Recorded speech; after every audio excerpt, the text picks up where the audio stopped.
In sports, the scoreboard doesn't tell the full story, but Netflix does. Stories about dads who happen to be world-class quarterbacks and a battle for the heart, soul, and direction of the multi-billion-dollar business of F1. Whether you're a diehard fan or you're brand new, Netflix has the stories for every type of fan. You can watch these incredible sports stories like Quarterback, F1 Drive to Survive, Untold, and many more now on Netflix.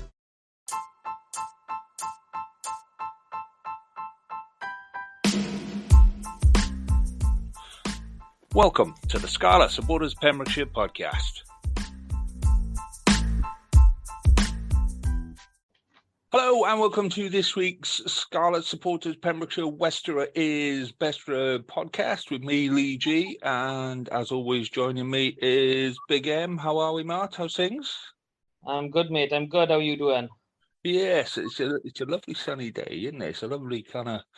I've just been out for a walk with the dogs before work, and it's really, really sunny and cold as hell. So, yeah, loving that. It's time of year. Yeah. It's one of those things, just walking through leaves and you can hear the leaves crunching, that sort of a thing. You know, freaks the dogs out, something chronic. But, but I love it. Yeah. I can't go walking with the kids this time of year because I come home and all my pockets just are literally stuffed full of leaves and twigs and everything under the sun. They pick absolutely everything. And then we get to the house and they want to build a rock garden out on the front porch or something. So I'm there stuck here for an extra half hour with them. Can't fault that, mate. Can't fault that. Right, let's talk rugby. Let's talk about Scarlets and Lions last weekend and where we are with that. So seeing a lot of stuff on social media about it and a lot of reaction and inconsistent reactions. What did you, before I go through 3-word reactions, what did you make of it? What did you make of the game? I was really disappointed, in all honesty. You know, off the back of the Stormers game and watching the Lions against the Dragons, I was fairly confident that we were going to get another win under our belt. And like you just alluded to over there, it just seems to be inconsistency is, our biggest problem at the minute. Yeah, I agree. It was just inconsistent. And there were some really good bits and really bad bits. And it's hard to know. It's hard to know where the team actually is at the minute. Do you know what I mean? It's just inconsistent is I think the thing at the minute. So before we dig into it then, let's go through 3-word reactions. So 3-word reactions from last Sunday, not Saturday. So Mark says not clinical enough. Hugh, sweat above skills. Mandy, I like Mandy because she gets the idea of a 3-word reaction. So she puts 2 or 3 reactions. So Mandy's got inconsistent officials again, which we'll talk about again in a moment. And then poor decision-making, which, yeah, fair enough. Phil, Patchell must start. Paul, too many penalties. Hugh again. Hugh sneaked 2 in as well. Yeah, fingertip tackling, which, yeah, again, we'll touch on that. And then James wrote me an essay. So I don't think James read the post. I don't think he understood the 3-word reactions, but he made some good points about, and this is what I mean about the kind of social media reaction to it and everything else. I think we're focusing a lot on the negative bits at the minute and not necessarily on the good bits, but then that's easy to do when you're that inconsistent within the game and between games. It's very easy to be negative, isn't it? It's very easy to go, do you know what, some of the passing isn't going to hand, some of the tackling is still poor. I would have thought by now that we would, we spoke about this, pretty much from day one about our tackling, and where are we now? 3 months into the season. Yeah, 9 games in now, so yeah, we're still talking about time to sort it out on the pitch. on the training field and then implement it on match day. So that is still a worry. And I think the bit for me was that first try where Jonathan Davis got turned inside out by the winger. So the winger cuts inside. Oh, Max Lanny. Yeah, and so fair enough, and stands Jonathan Davis up. But he gets a hand on him, and then he gets handed off, and then he gets another hand on him, and then he loses him. And I 2 seasons ago, 3 seasons ago, JD would have flattened him. Do you know what I mean? He would have gone, right, we're not having any of that. Bang, there you go, son, you're on your ass. And I don't know why we're not in that place now. Do you know what I mean? No, it is a mystery, and unless we can physically get into the park and watch the training sessions and be in those analysis reviews, we're not going to find that out. So it's doubly frustrating for us. I mean, Foxy a couple of years ago, that would never have happened.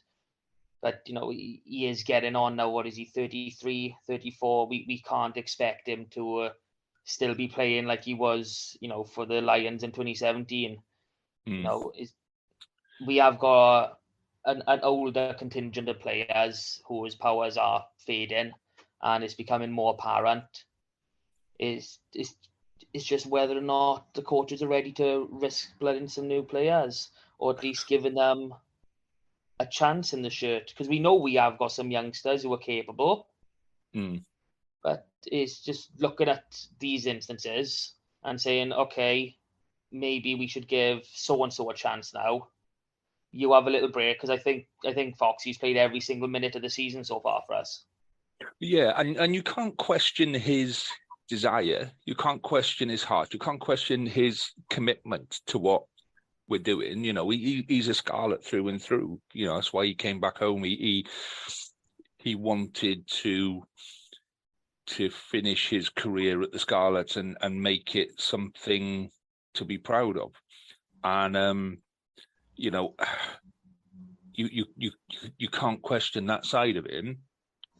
But it is, like you say, it's one of those things that somebody's going to have to make that hard decision at some point.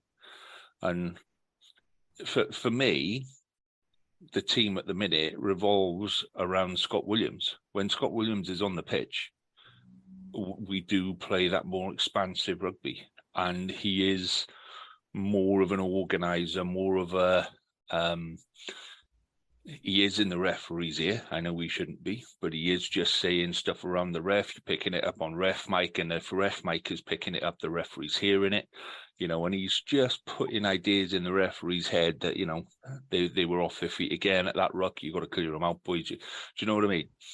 And for me, he releases everybody else. He makes everybody else look better. Good.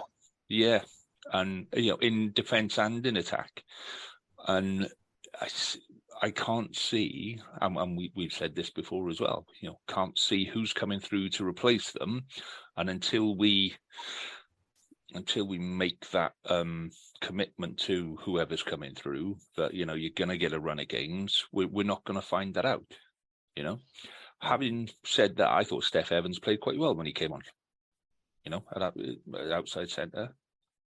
Yeah, he has been doing a pretty good job when he's been coming on in the centres. I mean, there's been questions for a few years now over his pace. So the transition into centre is probably, a smart one for him at the stage that he's at.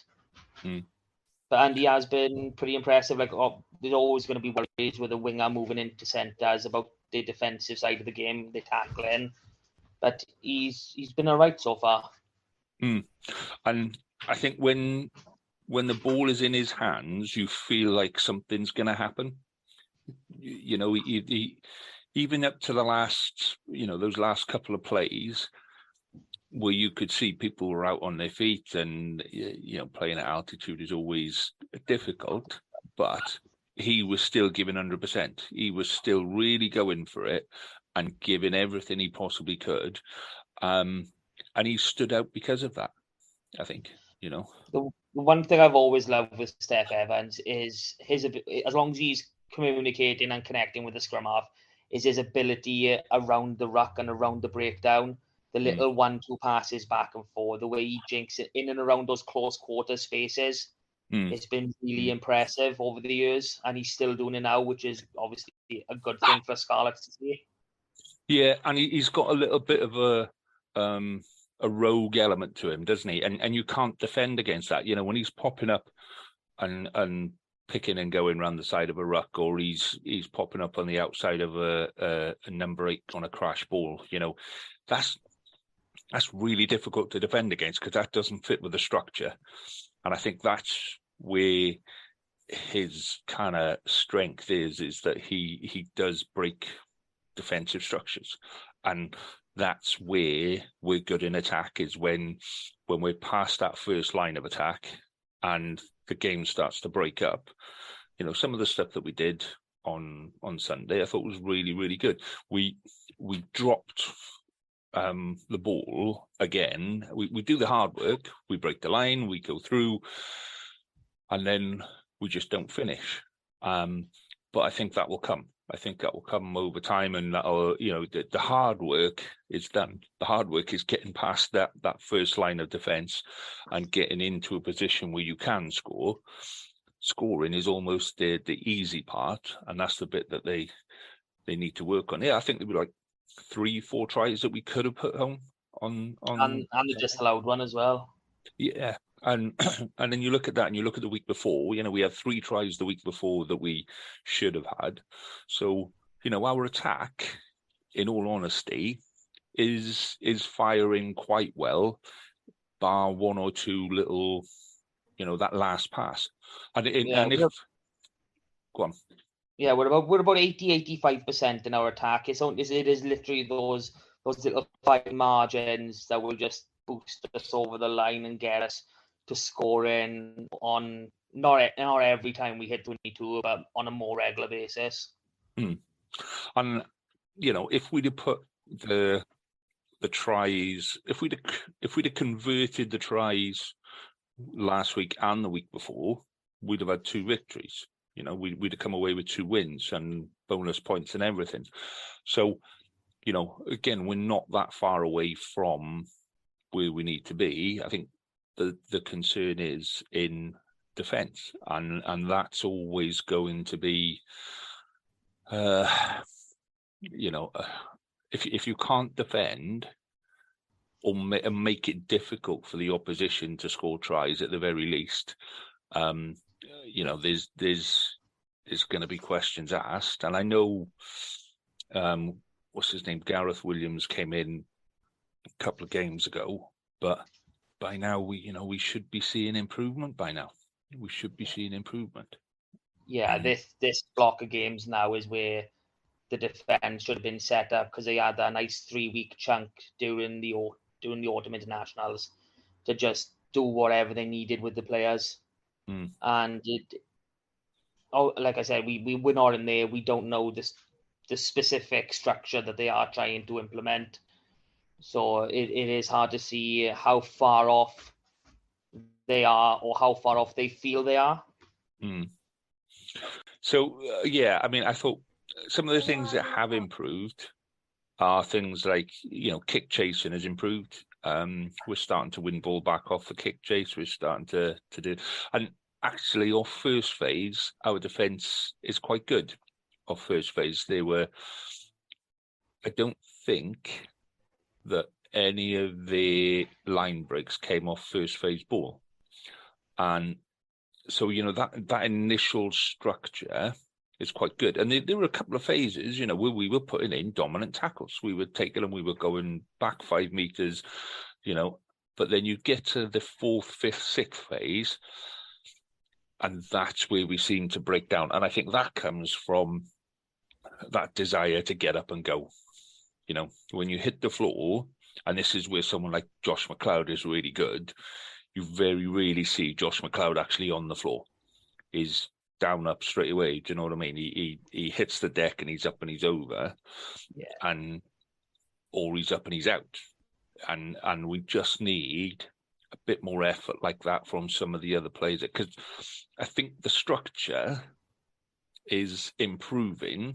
Because I say we were losing, we were letting people in off first phase ball at the start of the season, and then so we nailed that bit, and all you need to do is just make sure that you refill your defensive line into that first phase structure. And that's the bit that I think we're not doing. We're not coping with refilling those outside channels. After we get to second, third, fourth phase, those outside channels are starting to look empty, and then they're running at them. Whereas, if we were back in that line, they'd start running out of options really, really quickly, and then you can start pushing them back, and then you can start going for the jackal and what have you. But yeah, it's frustrating. But with that defensive side of it, when you do get, 4 or 5 phases down, that's when your fitness really starts to tell. And could it be just a case of having a little bit of an older squad, having, your Aaron Chinglers, your Californies, your John Davis? Are they just, obviously they're still capable of being professional players, but is just having all of them on the field at the same time hindering that defensive pattern? Yeah, I know what you mean. And I think it's a difficult one, because we have got a lot of players there who have got a lot of experience, and you'd hope that experience would be showing on the pitch, but it's not. And we haven't got enough young players coming through to go, okay, we got somebody coming through in that position, somebody coming through in that position. The only player that we've really seen young player coming through is Archie Hughes at scrum half. And of all the areas where we're chock full, scrum half is the one position, Tuipulotu at number 8 is a decent player. He is a decent player. I think he'll probably end up at 6, in all honesty.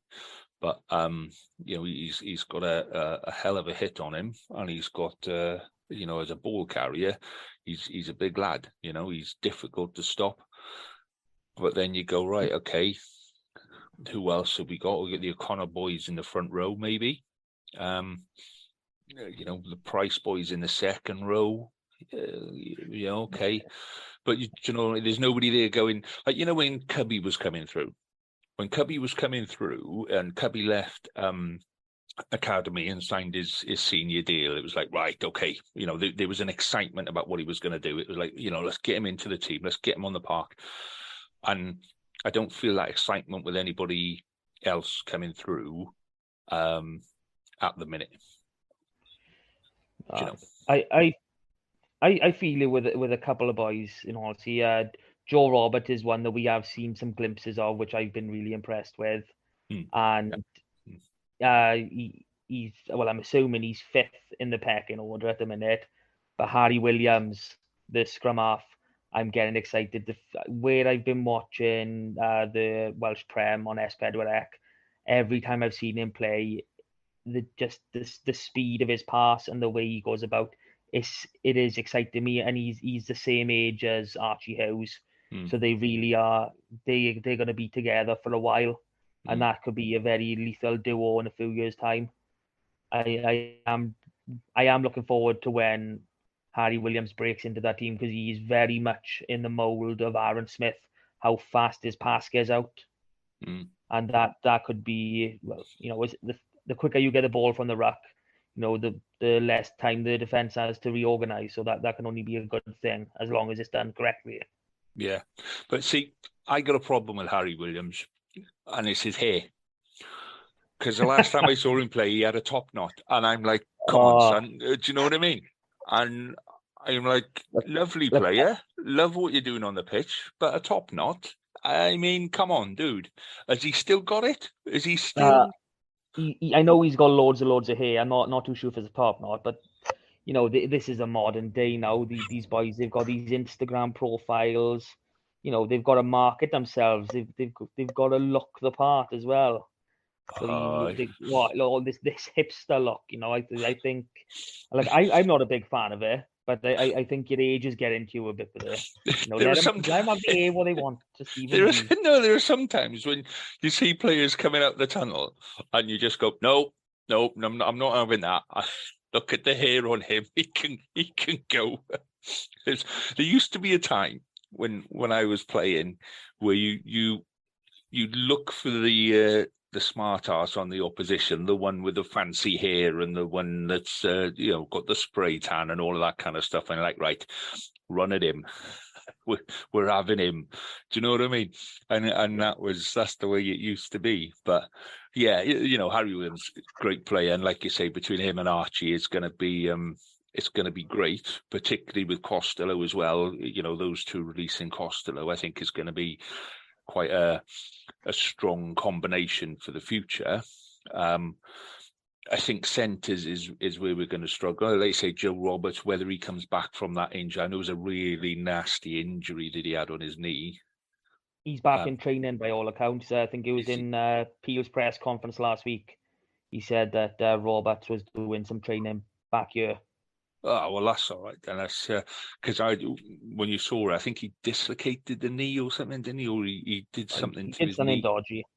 Yeah, and it looked quite a nasty injury, but he was really starting to come through and show, what he can do.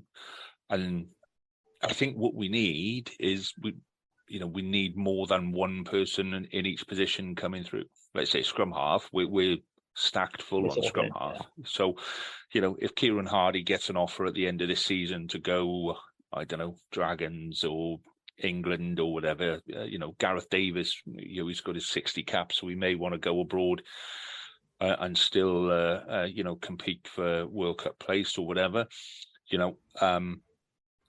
We're not going to suffer massively.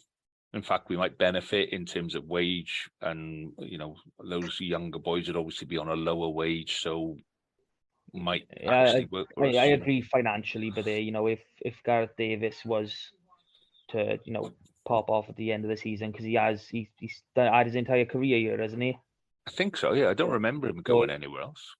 So he has served us incredibly well, and being a Lion. I don't know how the wage brackets work. How long ago were you a Lion to what bracket you're in? It's not exactly very clear for a fan looking from the outside in to go, well, oh, he's in that category. Oh no, he's not. He's in that one. So he could be in the 250 to 450k band in, or he could be in the 180 to 250. So, and when you're thinking of a scrum half of that age, when you have got players of international class and youngsters coming through, it is a real tough balancing act, because I'm sure you could probably get 4, 5 Archie Houses, Harry Williams for one Gareth Davis, financially. And I think that's going to be it. I know we've gone off the game on Saturday, but we've also had this week the announcement of the 6-year deal. The verbal deal. Yeah, verbally agreed, which is an improvement on where it was before. Let's be honest. But if that is the case, players and clubs can start making decisions about next year now, and over the next. Yeah, and not just signing 2-year contracts, or they can sign 3-year, 4-year contracts for the younger players and go, look, this is the confidence that we got in you. And yeah, some of those older players may not be around much longer, or they may be on 1-year deals or game by game deals or something. And if another club comes in and says, we're short of, off they go. Yeah, because Owen Williams has just gone over the Locher Bridge, haven't he? Yeah, I'm a bit gutted about that. I thought he might come home. I thought he was a genuinely class player when he was with us. He left because Priestland was pretty much nailing down the 10 shirt, and he wanted a challenge for a Wales shirt. And Leicester offered him more money than we could. Well, yeah, there is that, but he forewent his international career to for money. and I think he could have been a lot better than what he has been. But those are the choices you make, isn't it? And when you're a young player and somebody offers you massive cash, you go, yeah, thank you very much.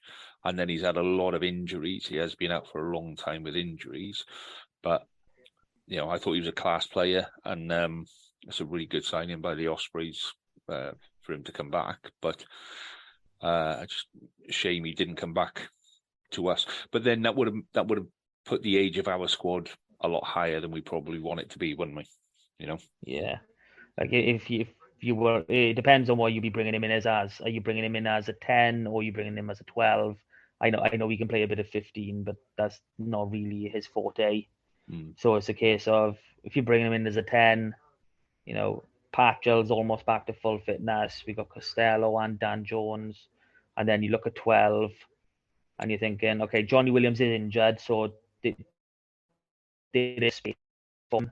But I've got younger boys like Eddie James, who I think is next in line for the 12 shirt, and you're thinking, well, do we really want to be paying for this guy to come in for this 6-month, 8-month cover, whatever it is, for a handful of games when we could, just try and blood our youngster, give him those opportunities? I think that's a difficult decision now, isn't it? Is how much faith do you put in the youngsters coming through, and if you buy somebody in, it's got to be somebody with purpose, somebody like Fafita. We haven't even spoke about the referee decision and the rearrangement of Fafita's nose on Sunday. But he's the type of player that you bring in and you up the quality of the squad, you up the quality of what we're doing. I can't see many players now coming in. I can't see many. I think there'll be maybe one big name per season, but the rest of it is all going to have to come from ourselves and internal stuff. So yeah, well, I am expecting quite a bit of an exodus this season. Like it has been mentioned that we've got 23, if I'm correct, players out of contract, and I'm expecting double figures at least to be leaving, and I'm not expecting the same amount of players coming in because all this squad trimming, but I'm expecting to see a good 5, 6, maybe a few more faces. Like you said, it's probably only going to be one big name signing, 2 if we're lucky. Depends on what this 6-year deal is really affording us. But I can see a fair bit of the squad changing at the end of this year. So if you were going to not get rid of, but who can you see going at the end of the season? Who or at the end of their contract, who won't have their contract renewed? Well, from this is sort of friend of a friend sort of thing now that I've heard the Blade Thompson his bags are already packed to go back to New Zealand. I'm trying to find the squad now because I have had it all written down. I've got it all written down in my nice little book. I've kind of got it somewhere. It is in here. That's a lot of notes, mate. Well, I haven't used much of the book. Phil Price is probably another one. I think Javan's going to be going up to Scotland. Who else? I mean, I don't know what the situation with Wilgriff John is, but having brought Sam Wainwright in now, and I actually spoke to him the day before the Australia game, and he said he was hoping that it wasn't going to be just a temporary move. He was hoping for it to be more long term. So I'm expecting that to come to fruition. I mean, we're not going to know which players are, but until we do know what players are out of contract, it's really hard to say. I mean, we could probably drop. We got Ken Owens, Elias Davies, Taylor Davis, and Sean Evans as hookers. We could probably drop 2 of them without worrying too much. See, I think if we're going to bring anyone in, it's going to be a front rower. I think that's where we're suffering at the minute, is in the front row, because Will Griff-John hasn't really performed up to expectations. Sebastian, I've said a couple of times before, just does nothing for me on a pitch. And yeah, I think that's where we need to, that's where your scrum starts, that's where your line out starts. It's such a key part now. I like both of the O'Connor boys. I think they're really good. I quite like Wainwright as a player around the park. I've got questions over his scrummaging. But that comes with experience, and you've got to be on the park to get that experience, and he isn't on the park enough at the minute. So he's not on the park at all. I don't think he's played. Well, he definitely haven't started the game for Saracens, and I think it's only been in the Premiership Rugby Cup that he's actually had some minutes in. But no, I can see a few front rowers going, and it depends on how Peel is really feeling on them, because obviously we haven't seen much of Wyn Jones this year, and obviously Samson is out for maybe forever. We really don't know. So yeah. I don't think we'll be bringing in any front rowers as first choice. Maybe if Sebastian and Will Griff go, maybe we bring in another tight head to sort of push for that second, third spot, to try and just, give Harry and Sam, if he stays, that little nudge, that little kick to saying, look, I'm going to take the shirt off out. Yeah. I definitely think if, like you say, I think there's a lot of players there that Peel, he's had a long enough look at now to go, okay, for the next 5 years, this is what I want my squad to look like. And, there's going to be certain players there that are just not up to where we need to be. And I think a lot of them are in the forwards. And I think within the backs, I can't see Halfpenny being a massive part of the future, in all honesty, just because of injuries. I think there's too much... that every slight little niggle now is another month out and what have you. So, yeah, I think he's probably at the end of his time with us. I think McNichol is going to be the same as Blade. I think he's going to be packing his bag. He's keeping him here till the World Cup, and then he's going to be going home. And these boys are well within the rights to do that. I will not hold anything against any of them. The same as when Jake Ball went back down, because he's an Australian. First and foremost, I know he's gone to play in Japan, but it's literally a stone's throw from Australia down there. So all our the what do you call it? The grandparent rule, the grandparent international. Those are the ones that I can see, probably going back home after this World Cup, because they're not likely to make it to the next one. No. And I think you're right. I think it's probably all kind of working quite well for us in terms of, Dwayne's had a couple of seasons now and he knows what he wants, and you almost got that natural cut-off of the World Cup where people, if Jonathan Davis doesn't make it back into the squad by the World Cup, is he gonna keep going with it, or is he going to move into coaching? Is he going to move into broadcasting? There's little bits like that kind of, they're all coming at the right time for us, where people can make decisions at the end of this season now and say, look, this is how the future's going to be.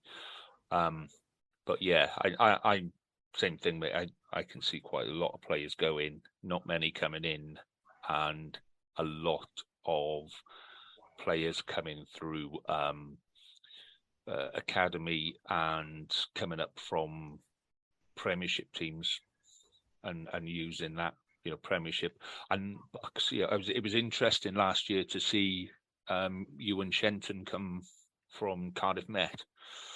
And I think that's interesting, because I think that'll be more the way that we do things now. We use the Bucks teams as a real kind of stepping stool, a ladder for us. Yeah, it's a bit more competitive. It's not it's hard to compare that with the Premiership, and because they're two very different types of games. You almost want your forwards to play in the Premiership because it's about learning the tricks of the trade. Yeah, but then you want your back row and your backs to play in the Bucks League because that's more kind of high pace, high skill, fast ball sort of a thing.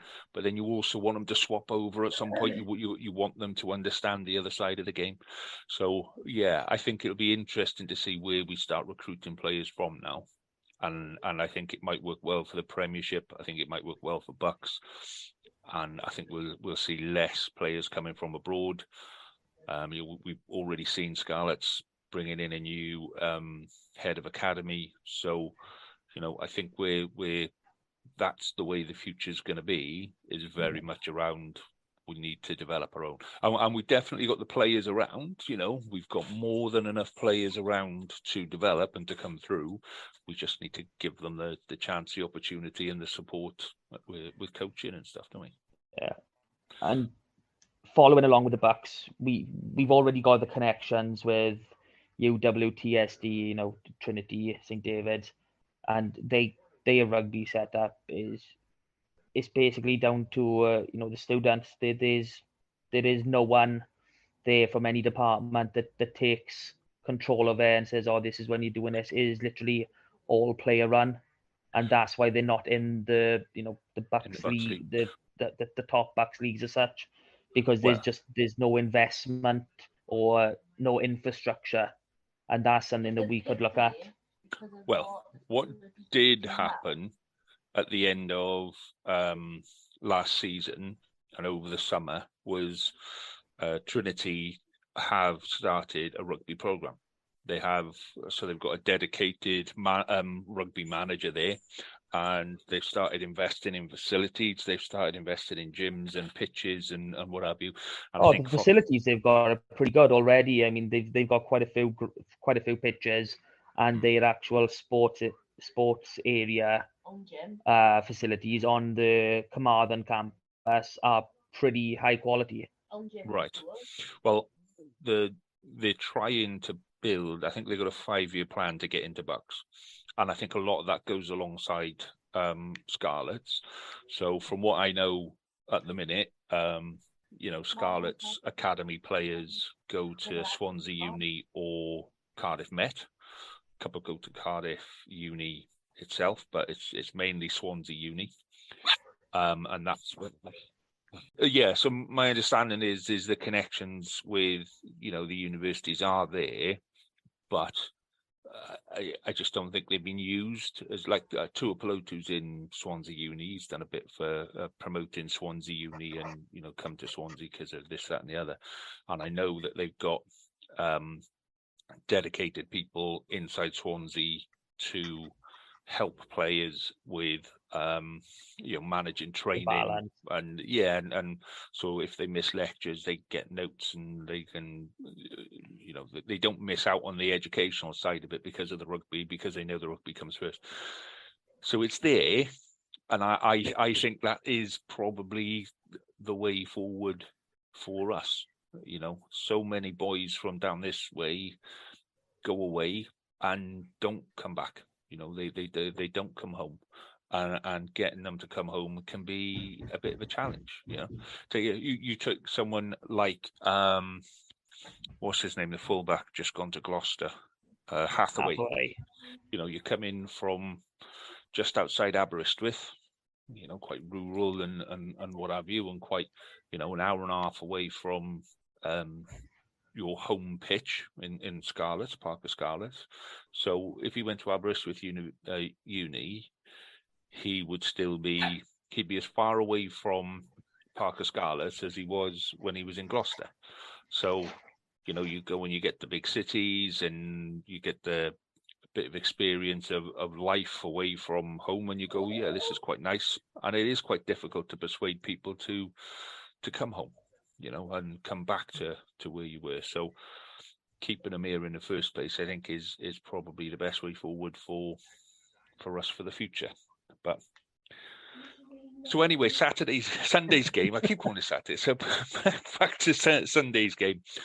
So some of the referee decisions were shocking. Again, how Fafita's nose got rearranged and nobody had a talking to about it or a card or anything. It begs belief, man. Especially when you think Costello got sent off for basically a feather across the face, essentially. Yeah. In comparison now. Yeah. And I just think when it's going for you, it's going for you. And when it's not, it's not. And at the minute, it's really not. It's obviously not going for us. But I think it's starting to turn. I really do. And yeah, it was frustrating. The bit that annoyed me was on one of their tries, we cleared the ball. It looked like the player caught the ball in touch. And quite a lot of people around that player were going, that man's in touch, 2 passes, try. So it was I think for one of their tries as well, that I think Jonathan Davis got tackled off the ball or something. Yeah. Or someone got I'm pretty sure there was a few tackles off the ball that just didn't get picked up either. And they were quite important moments in the game.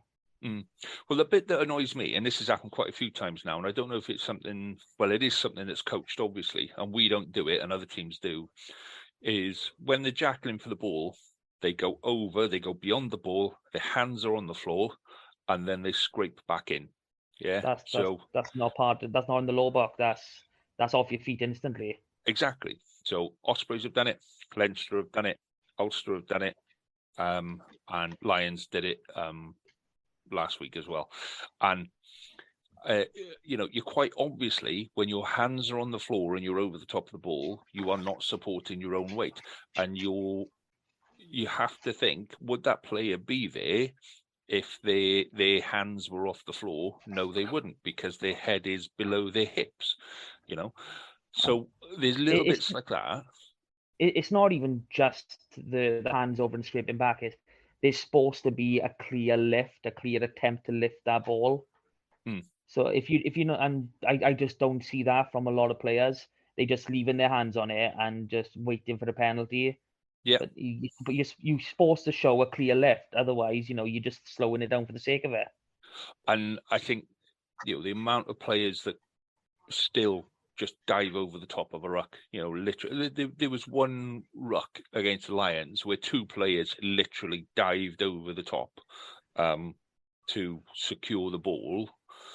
And you're a bit like, come on, somebody must be looking at this and going, all right, that's a minor infringement, but that minor infringement is stopping us from competing for that ball. Because it's almost like 10-pin bowling, where a player's throwing himself to take out your defenders. So anyway, that was last week, and improvements, but inconsistent. And the whole South Africa thing has been pretty much the same thing. There's been improvements, but it's a little bit inconsistent, and that's the way it is, isn't it? So let's move on to this week. Let's move on to European Cup, European Challenge Cup. Woohoo! So, Bayonne, talk to me, brother, because I've not got a clue. Bayonne, well, they've had a pretty good start to the season. They've played 12, won 7, lost 5. They are the yo-yo team in this French league. In the last 8 years, they've been relegated and promoted in 6 of them. Right. So, they really is hard to find that level of consistency for them to see exactly where they are. I mean, they're doing well. If you're winning more than you're losing, it's not to be. You can't. If nice position to be in. Yeah, it would be nice if we had that back here. But they've got a good squad, and it's built mostly around their halfbacks, and it's Maxime Machino and Camille Lopez, who both French internationals. Obviously, they are towards the end of their careers. But that experience, it does tell. So, that's going to be key to us on the weekend. Just, if they're both playing, obviously I don't know what the injury status is at the minute, but if they're both playing, it's going to be, key to, limit their impact on the game. We're also going to see a couple of our old boys. We're going to get to see Peter Schultz and Yusei Kasim. I was going to say that's where Uzi went, wasn't it? And he's still playing well, isn't he? Yeah, he's starting on a regular basis from what I can tell and what I can see. Mm-hmm. And I was gutted when he left. I think that he was a really good player. He's a real strong 8 who can play 6. Yeah. I was gonna, but this is Bayonne's. This is their first season back up in the top 14. They got promoted last year. Mm-hmm. So it is. They probably. Well, I'm hoping that they're more focused on the top 14 than they are on European rugby, because they've never been in the Champions Cup. They've never been in the top tier of Europe. They've only ever played in the Challenge Cup, and they've only ever got out of the group stages once, and that was way back in 2006. And so I am really hopeful. Who's their coach now? Who's coaching them? Who's their coach? That is didn't they have somebody of everything I've looked at? Didn't they? I thought they had somebody who was quite a big name, and then it didn't go well for him, and I think he left when they went down. And I don't know who they brought. I can't remember. I remember seeing something. Gregory Patat, or I have not got a. It's not. They haven't got a big name coach, so have they? They haven't got anyone that we'd know. Well, his name doesn't have his. The coach doesn't have his own page on Wikipedia, so I don't think it is. And you can't pronounce his name, so he can't be that good. Yeah, I've never seen him. He's probably going to turn up now and take personal offence to what I've just said, and send up all the big voice for us. But yes, something quite recent with Bayonne, like literally in the last day or so, is there's rumours that they're signing Luke Morahan from Bristol, mid-season, like how Dan Bigger's gone to Toulon. So there's obviously a lot of money there if they're buying players out of contract mid-season. Well, it's south of France, isn't it? It's southwest down that lovely corner. Yeah, so it's not too difficult to persuade people to go there, particularly this time of year. It's my like we said at the start, it was a really crisp, frozen start to the day. And or do you want to go and sit on the beach in the south of France and just pretend like it's still summer, and you got to think from Moran's point of view. He's in Bristol. He's got this bloody all the winds and the cold from the Severn blowing into the city. It's got to be freezing there. And it's Bristol. But yeah, so what are we expecting from them this weekend then? Is it going to be a forwards kind of orientated sort of thing? They're a very traditional French side. They do really well at home. They are more forward orientated, but they do have some big backs, and they do like to play like they've got a few Pacific Islanders in there. They've got what was his name? Jan David, French centre. He's obviously French is bloody Bayonne for Christ's sake. But no, they've got some good hands and some big boys in there. So it's going to be an upfront battle to start. But I am very optimistic. On the main facts is French teams don't tend to travel that well. Yeah. And it's their first season back in the top 14. All their efforts have got to go to securing their place there, because like I said, they are a yo-yo team. They do tend to go up and down. So that's probably going to be their bread and butter is staying in their league. So we may see them use a rotated side. So, and obviously hopefully that would lend into our favour, so long as we don't do the same thing. And we'll have our internationals back as well. So that might kind of give us a little bit more of a boost from coming back from South Africa. because we actually met Bayonne a couple of years ago, 2019-2020 season, and we won both matches, which Yeah.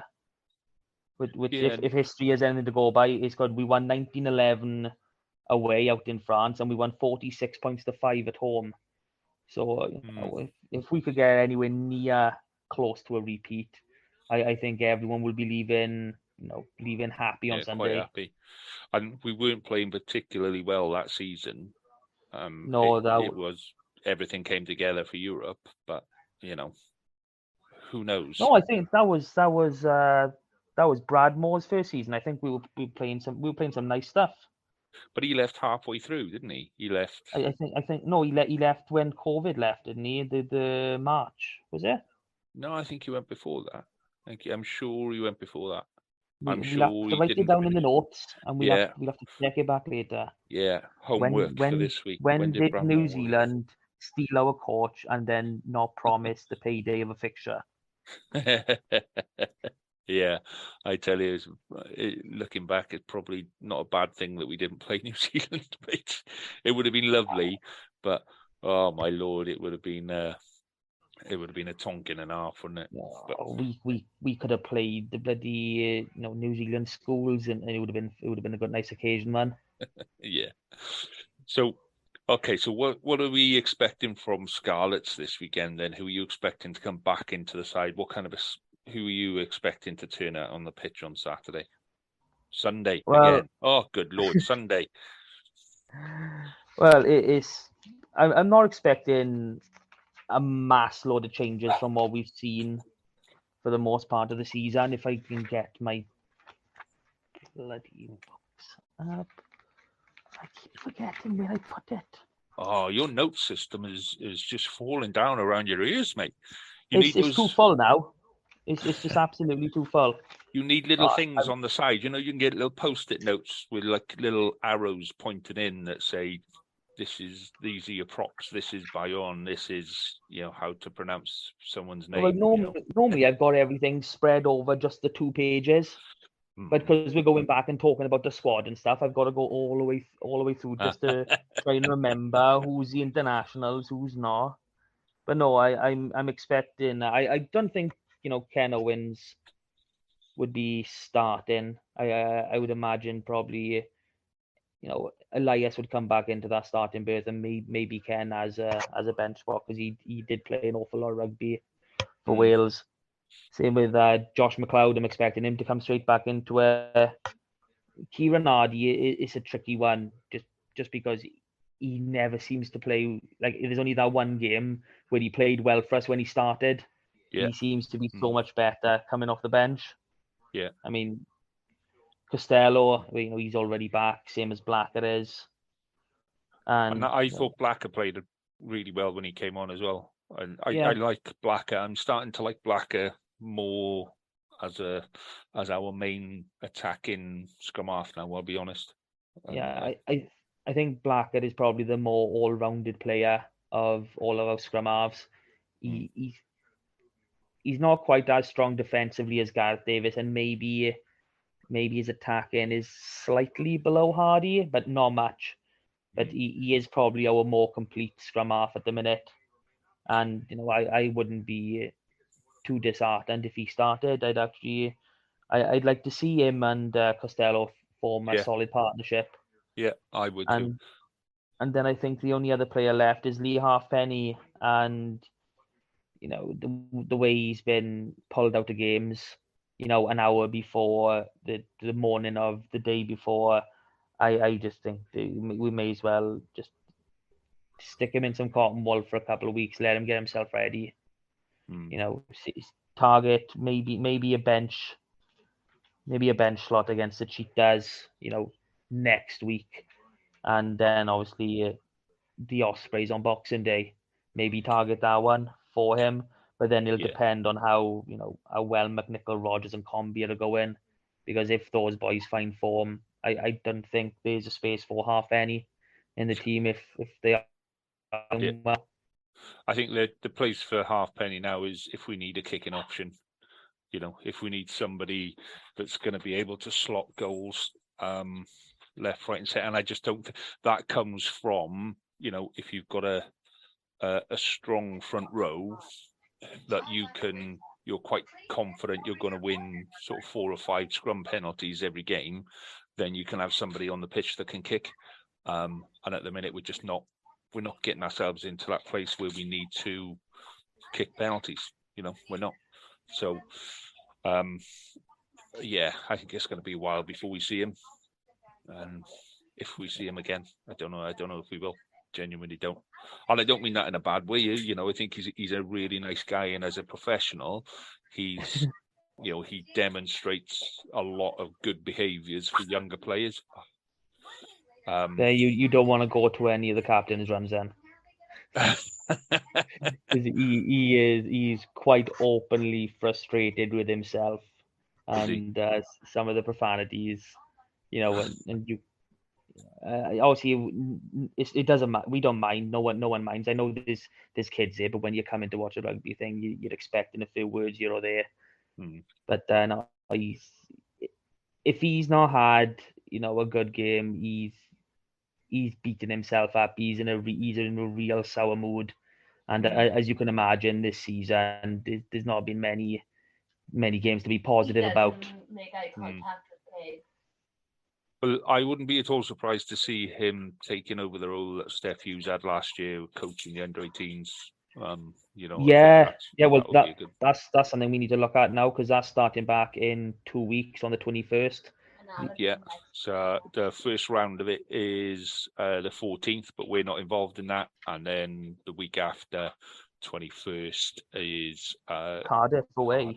And yeah, which will be a nice little trip, Christmas shopping trip for me. So, yay! So is your boy back for that? Yeah, he played his first game last week. Did all right. Yolo Griffiths, everyone. But no, he did all right. He's back from injury. Shoulder held up, no issues, no reaction, no nothing. He would have been.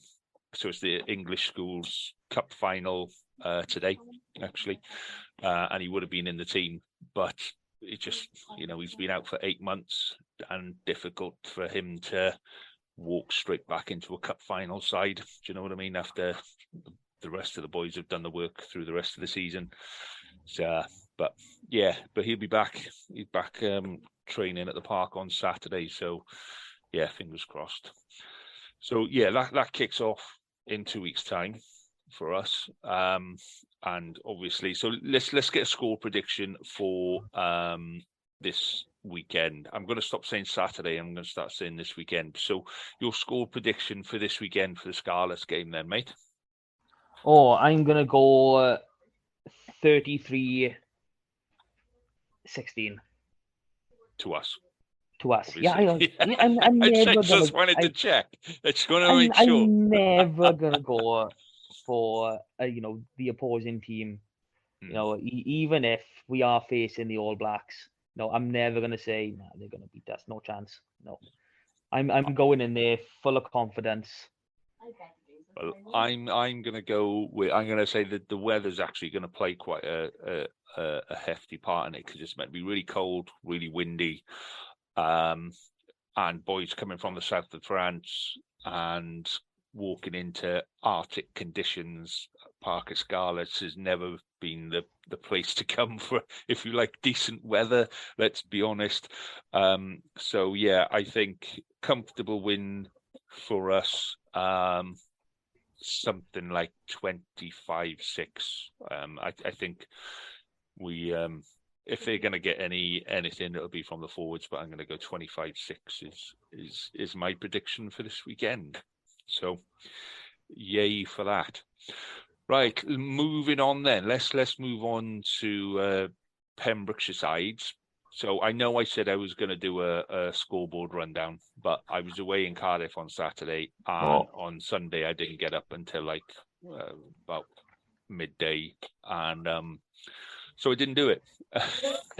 By the time I actually got round to doing it, like, oh, I'll leave it till Monday. And by the time I got to Monday, I thought, there's no point. So I am going to try and do it this weekend. I am going to try and do a scoreboard rundown again this weekend, but I can't make any promises. So shall we do a scoreboard now then? yeah, Keep everyone informed. So starting in the championship then, Narberth had a really good game against Cross Keys. They lost 30 points to 32, which, Cross Keys were fourth. That puts Cross Keys up to third in the table now. Narberth staying fifth in the table. It is quite tight at the top. Underneath, you got the top two, Neath and Pontypool, running away with it, and then you got Cross Keys, Bargoed, Narberth, and 5 points between them. Yeah, and even Ystrad Rhondda and Bedwas. It is quite close. So Narberth are having a good season. I think the amount of games that they've had that are close, really, really close games has been, they've lost a couple in the last minute. They've won a couple in the last minute. They should have won one in the last minute. Yeah, that's it. So, it's not a bad season, and they must be frustrated that they're not a little bit higher. The odd kick gone over here, the odd tackle there, would have made a massive difference to their season. But, fair play to them. 32 against Cross Keys isn't a bad result. So, No, I'm hoping 2 bonus points in that score. So you can't cock your nose over 2 points, And this week they're away in Pontypool. Hardest game. It's it never doesn't get any easier. No, it doesn't. And then the Christmas run-in, they're home against Trebanos just before Christmas on the 17th. That's a nice one. Yeah, there is no New Year's Day game planned, and then it's away to Tattersteel on the 7th. So, that's tidy. Yeah, but some good games going into Christmas. So what are you expecting from Pontypool? It's away in Pontypool. I played in Pontypool Park a couple of times, and I'd say the first time I went there as a sub, and just trying to warm up around the pitch, and I just got the amount of abuse I had running around the pitch just trying to warm up. I was getting in people's way. They couldn't see anything, and this, that, and the other. So I just go and stand there. I was only 18. You're a nuisance. I just go and stand in front of them. Can't see anything now, can you, pal? What are you expecting from Pontypool? I think Pontypool are going to be too strong, so I am going to have to say Pontypool are going to win. But on the other side, Narberth have been playing so well this season, and they've pulled out some good results, even on the losing side. So I'm expecting, a really, really good effort from the boys at Narberth. The Otters are gonna give Pontypool a good test. Yeah, same here. I think it'll be. I don't think it'll be close. I think it'll be a tight game, and then Pontypool will just, there'll be 2 or 3 tries in it. But yeah, for me, it's a Ponty win. Possibly by 10, 15 points. But take nothing away from Narberth. That's a hard place to go and play anytime. So, okay, so 1 West then. So I don't understand. Oh yes. Yeah. So I predicted Pembroke's first win of the season for last weekend, and they didn't play, and I can't find out why that game was called off. But I'm exactly the same. I have no idea why. And there's not been. It must have been something agreed because it's not a walkover. So, yeah. Anyway, so some cracking results from last weekend. So Aberystwyth beat Llangennech. That's the big one. That is the one that has turned this league from a 1-2 horse race into a 4-5 horse race now. In the space of 2 weeks, Llangennech have gone from top of the table to 4th. So, but it's still only 1 loss, and that loss against Aberystwyth, 26 points to 17. Yeah. that has changed the complexion of this league massively. So, and now I'm just sat here looking at there, and I honestly thought that Llangennech were gonna run away with it, the way that they've been playing. I know they were only 4 from 4, but the results they were pulling out were, you just look at them thinking, oh, Chris, they're the ones to watch out for. But you got Newcastle, Emlyn now, Crymych, Aberystwyth, Llangennech, and Wellinvoll, who they've got that game in hand, can put themselves back into that mix. This league has opened up massively now. Yeah, it's tight, isn't it? And let's say, so Aberystwyth had a good win. Crymych had a good win as well, 24-21 against Hendy. And, when that keeps them in that top race as well, and kind of, Hendy was starting to build a little bit of momentum back, and that kind of knocks them out. And like you say, it's so tight, it is so close, that it doesn't take much to go up or down in that league now. So, Newcastle Emlyn put Llanelli Wanderers to the sword, 60-24, and then Whitland 24-all draw against Pencloud. And it's not a loss. So you got to take what you can get.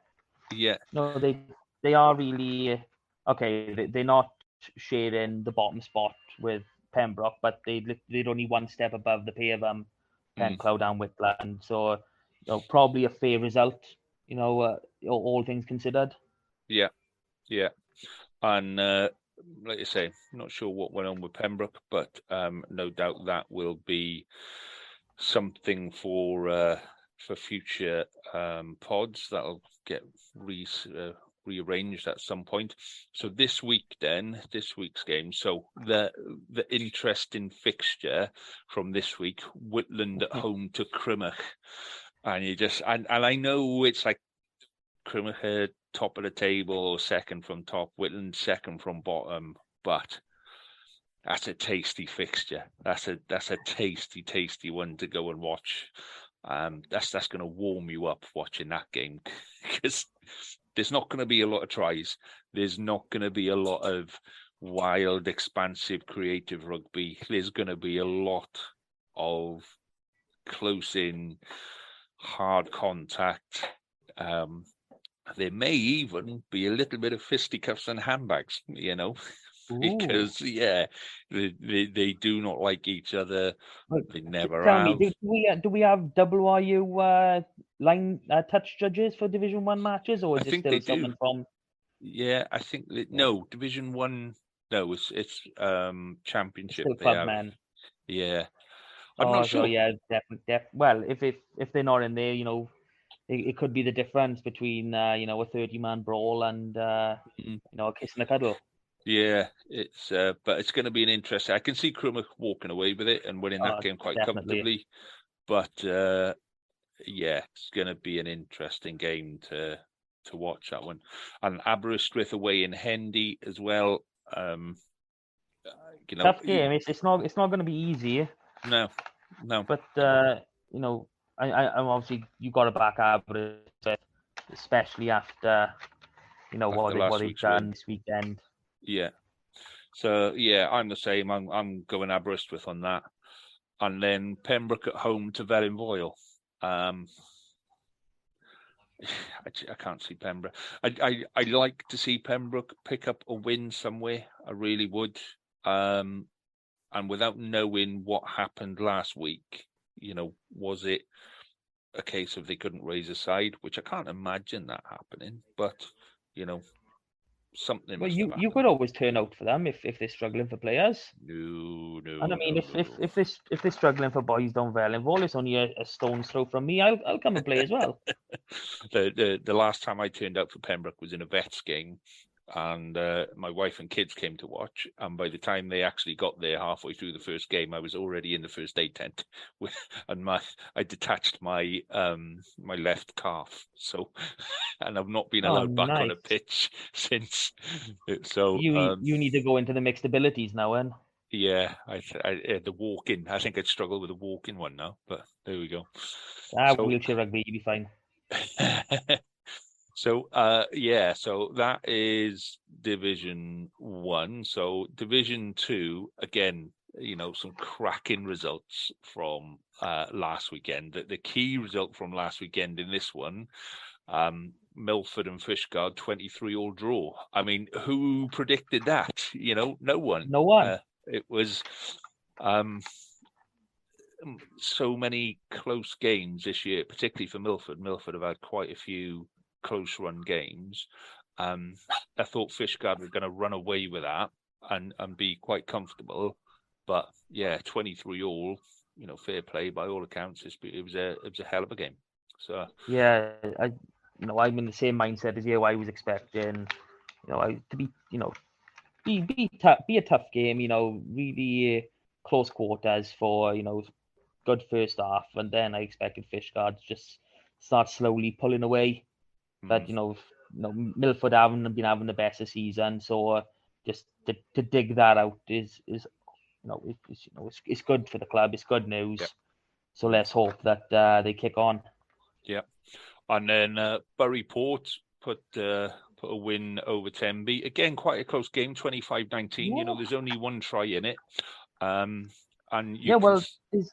there's literally the level on points now. Yeah. Tenby and Buryport. So that game could have really gone any way. And it is disappointing when your own team doesn't win, but at the same time, a one-score game, you're doing yourselves proud. Yeah. So that leaves Tenby. Let me see, 1, 2, 3, 4. Tenby 5th, Fishguard 7th, and Milford 8th, 9th, 10th, 11th. Yeah. So it's it is tight at the top. Tenby are in with the shout of getting promotion, so that's not to be, there's not to be turned away against. I mean, they're not in those top 2, top 3 position at the minute, but it's not exactly a great deal between them. I mean, well, you look at the space between Buryport in 4th and Loughor in 9th, yeah, and there's 3 points covering all those teams in that middle of that table. Yeah, that is good. That makes it really interesting just to look at. I know Buryport have got that game in hand, but then again, so does Fishguard, so Mumbles. Yeah. So that's what I mean. I think that's gonna be an interesting the way that table turns out is going to be interesting. Again, Pontedilais and Kidwelly do seem to be opening up a bit of a gap at the top. Pontedilais definitely, and then Kidwelly are kind of keeping pace with them. But everybody below that, is in with a shout. So, yeah. So this week's games then, Fishguard are at home to Buryport.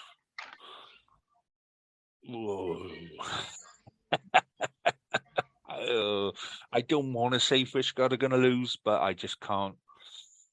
I think Buryport are just playing really well at the minute. They have started to find a bit of their form from last season. Yeah, and they got a nice solid run now through to Christmas. So I would imagine that Buryport are going to come away the victors for this one. Yeah, and I think playing in Fishguard now, normally on a cold day in Fishguard it is bitterly cold, but if it's a northerly wind, then the pitch is shielded a little bit. So Fishguard can't even use that. Do you know what I mean? It is, if it's a westerly wind, then, or an easterly wind, just forget about it, because that pitch is a nightmare. But north, they're not going to get any real home benefit from it. So I'm going to go with Buryport as well, unfortunately, on that one. Milford are away in Loughor. So I don't like Loughor. No one likes Loughor. No one likes Loughor. Does. No, nasty. My boy went to play one of his first under-7s games down in Loughor, and the kids looked like they were ready for under-15s. Like they were bloody huge, and they wanted to tackle. Yeah, shaving at half time. Yeah, they just so rough. They were literally just shoving in tag rugby. shoulder barging properly. Punching in the face. Yeah, there was an actual fight in the under-8s match next to us, so it was quite bad there. Well, when I played in Lucker, somebody in the crowd rearranged my lip and nose for me with an elbow. Didn't see who it was, so I got pushed into touch and ran into touch. And as I dropped the ball and went to turn round, they introduced their elbow to my face and split my nose and my lip all the way down there. I got up like that, and I still got the scar from it. Oh, nice. Yeah, nobody saw anything. Don't know, ref. He just ended up on the floor. So, yeah, never been a fan of Lucker. So I hope Milford turn them over. I'm going to go for a 50 points to 0 win for Milford. Okay, I'll go. Let me work out. No, I'll go a little bit more. I'll go 52. 52-0. 7 converted tries and a penalty. I've worked it out. There you go. Temby at home to Pontebarum then. So Pontebarum have been struggling so far. The bottom of the table. I don't know what they've been like in the cup, but winless. So yeah, they've only picked up 1 point. I'm thinking, same as you, Temby. Yeah. Even hardcore Pontebarum fans are saying Temby for this one. Yeah. And sometimes you just don't have a good season. So that's, that is the way it goes. So, okie dokie. Into Division 3 then. And results from last week. So Haverfordwest, your boys, your favourite boys, are actually starting to put a bit of a run together. So 40 points to 7 against Llanybother. You can only play who's in front of you, and that was quite a comfortable win. So, well, it's not quite as comfortable as the next one, or the next one on my list, I should say. No, Cardigan and Langham. Is that what you've got on your list? Yeah, that's a kicker for Langham because Cardigan haven't been playing well, and Langham had started to kind of build a bit of momentum, but that just takes everything out of your sails. But we do have some positive news for Langham in the next set of fixtures. Do we? Yes, I'm we going do. to flick the fixtures. So Langham, Llanybother. Youth. The youth fixtures. About? The youth fixtures. Oh, right, yeah. Okay, yeah. I told you I'd forget. You forgot already? We'll do that after. So, who predicted Larne would trip up against Lampeter? Was that me? I think that was you, didn't it? You said that Larne would struggle against Lampeter. Yeah. I thought they'd win. So, yeah, they did struggle there. Nayland and St. David's. Nayland. That was such a high-scoring game. I haven't seen something like that in so long. It was amazing. Up until the last 5 minutes, St. David's were 3-0 up. And Nayland converted, tried to win the game in the last couple of minutes. But, fair play. It's, not every game is going to be a 50-pointer. So, I know not every game the ref's going to walk away with an extra grand in his pocket after the last 5 minutes. But it was, apparently it was a really competitive game, which it's what you want to see. You tend to find that the lower scoring games tend to be some of the better ones. People say, I like seeing a 30-32 bloody game, loads of tries. Yeah, it's fun to watch. But I can remember watching a game about 20 years ago. I think it was the Dragons and the Wasps, and it finished 3-3.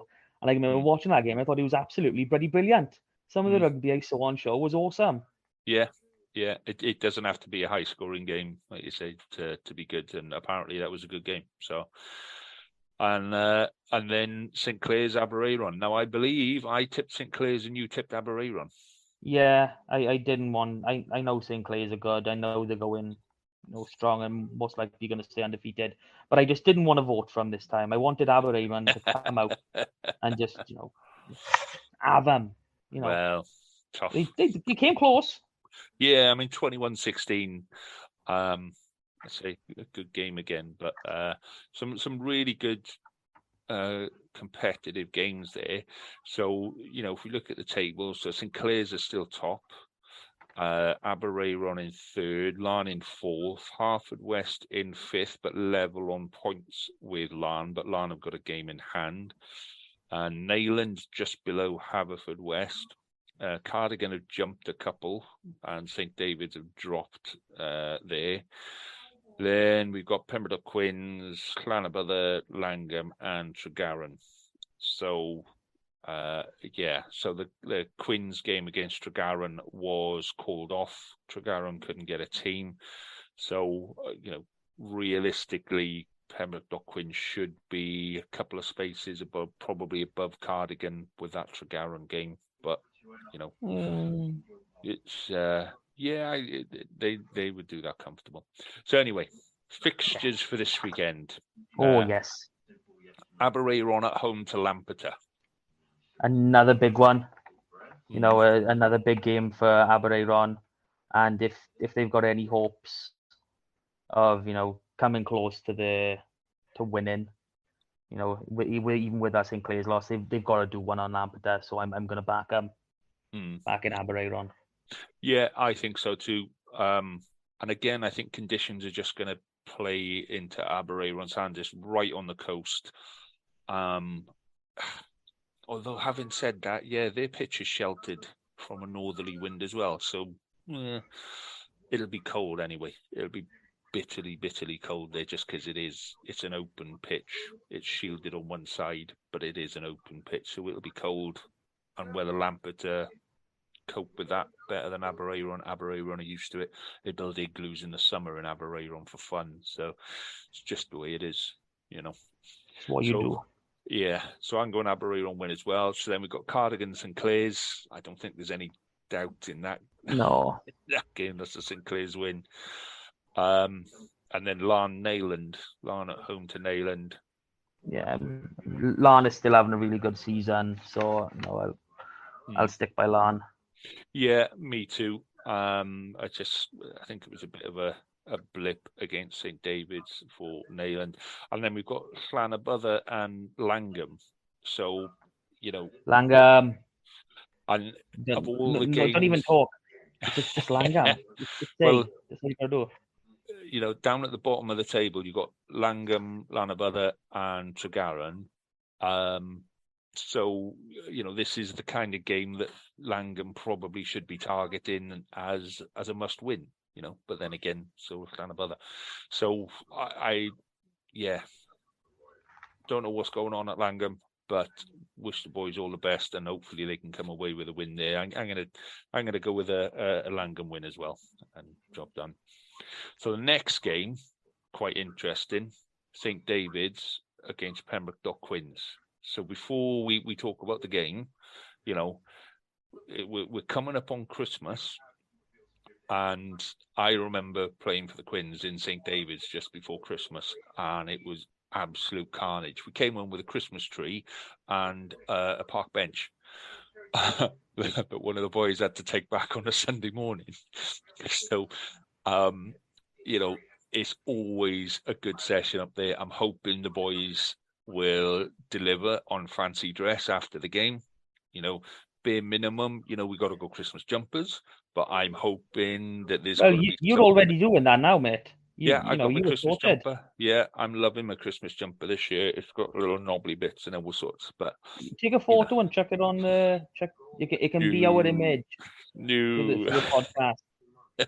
It's a nice Christmas jumper. It's green, it's red, it's white. It's got everything you need from Christmas jumpers. It's going in my classics range. This one is, but Quins need to up the game in terms of fancy dress in St David's. That's my challenge to the boys from the Quins. That young squad, you need to learn how to do these things, boys. It's got to be a top-notch fancy dress, and we want to see photos. So, but as for rugby, I think the Quins will take St David's. I'm going for St David, mate. They're above them in the table. That's I know that doesn't mean everything, but I do like me some St David's, and being as though you've gone Pembroke Dock, it's giving me that one game where you can be different. So I'm quite happy with that. we'll agree to disagree on that one, but I think we both agree Tregaron and Haverfordwest. If Tregaron raise a side, then Haverfordwest will, should put a heavy score on them and give themselves a happy Christmas on that one. I can't see any other result really coming out of there, can you? Yeah, no, nothing. Okay, so then we come on to, and I keep forgetting this, fixtures not fixtures. I've lost Results. it now. I don't know. So Youth Cup Shall results. I take the lead? Yeah, go on. You do this because I have got it there, but I'll get lost on it. So Okay, we're going into the Youth Cup competitions now. and we're getting to the important stage. This is the knockout stage of it now, isn't it? Yeah. These are knockouts from the beginning. The Youth Cup, as they didn't have none of the fancy group stage. They didn't play the group stage, right? With you now. So we had Narberth, Aberystwyth, Crymych, Langham, and Whitland all in action. So 5 teams going in. So in the Youth Cup, Narberth away to Llandilo, they drew 22-all. But courtesy of being the away team, Narberth have gone through. And so that's 1 up. Narberth were like 22-0 down or 22-3 down at half time and came back to level it in the second half, which, to be honest, those boys have done quite a few times. They've been there and they've come back in the second half really strongly quite a few times. And does that put them into the quarter-final now? Quarter-finals now? Yeah, I thought so. Yeah. So that's a good win. And they got some good boys coming through Narberth. Some really, really good boys. So that's quite cool, that is. Okay, plate then.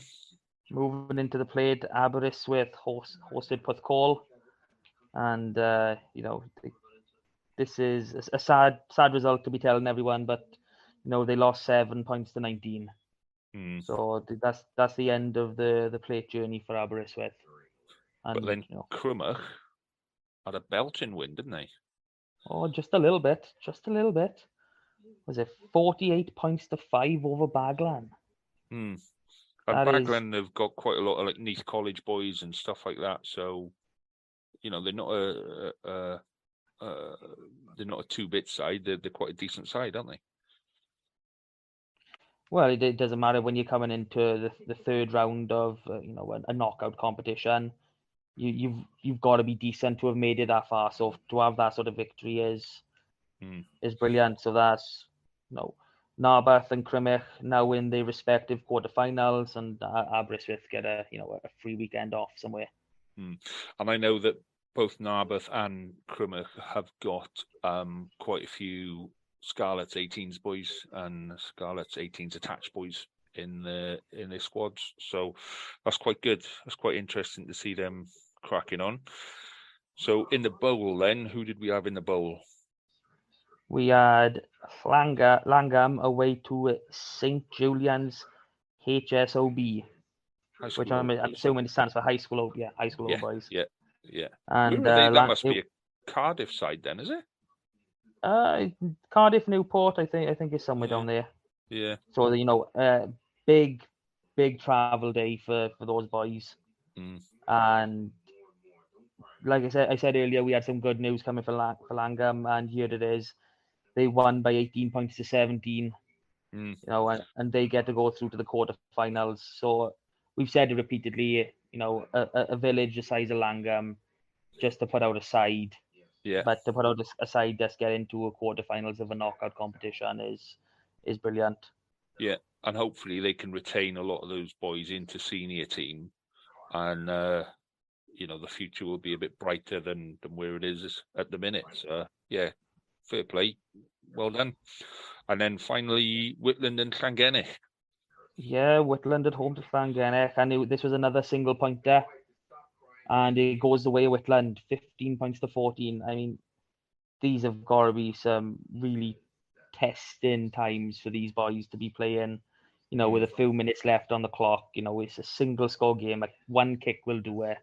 The pressure, what's the word for it? The adrenaline pumping through their body must be absolutely outrageous. Well, fair play to them, though. It's just nowadays, even getting a youth team together can be a bit of a challenge, and keeping it together and keeping them playing. There's a lot of inconsistencies in the youth game. A lot of people not being able to field sides, and you find out on the Friday night or the Saturday morning sometimes and things like that. So, it's difficult to maintain a youth team nowadays.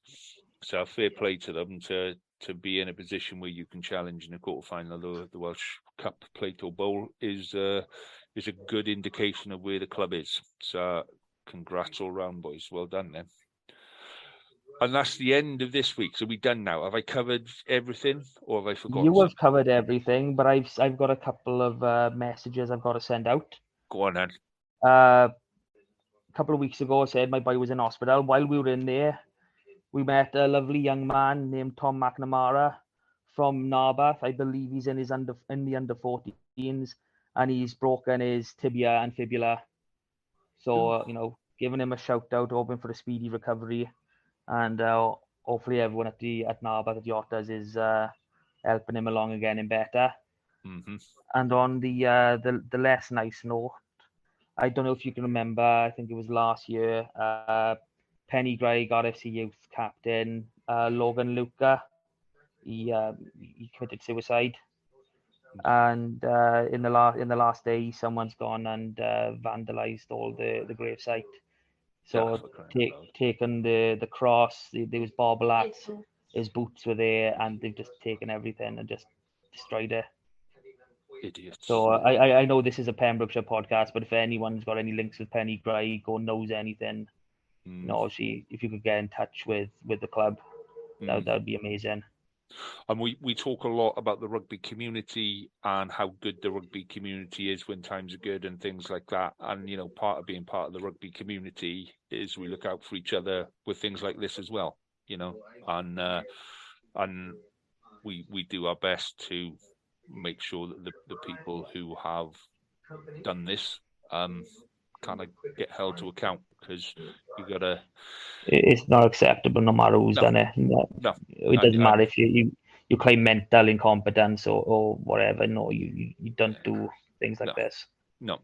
So hopefully the rugby community can come together and we can sort that one out in quick time. Okay. Are we done? Are we done now? Have we got anything I think else? that means we're done. I think that means we're done, mate. Right. Well, we've not got many left now before Christmas, so we're going to have to kind of plan what we're going to do over Christmas now. I think there's got to be Christmas jumpers compulsory next week, mate. Got to be. Oh, I'll just sellotape one of the kids onto my tops. Yeah, or you've got to come with a red nose and antlers, something. My wife's pretty good at face paint, so I'll get her to do something. I think I'm sure we got an elf hat for me, haven't we? With a nice beard. I can wear that. I got one of them. I got an elf hat with ears and bells, so I might wear that one next week as well. I think all the bells have died in the years of the washing machine. But have a good week, my friend. Enjoy your rugby this weekend. Hopefully we got some positives to talk about next week. And all the best, mate. I'll catch you next week. And to you, mate. See you again. All the best, mate. Ta-ra, mate. Bye.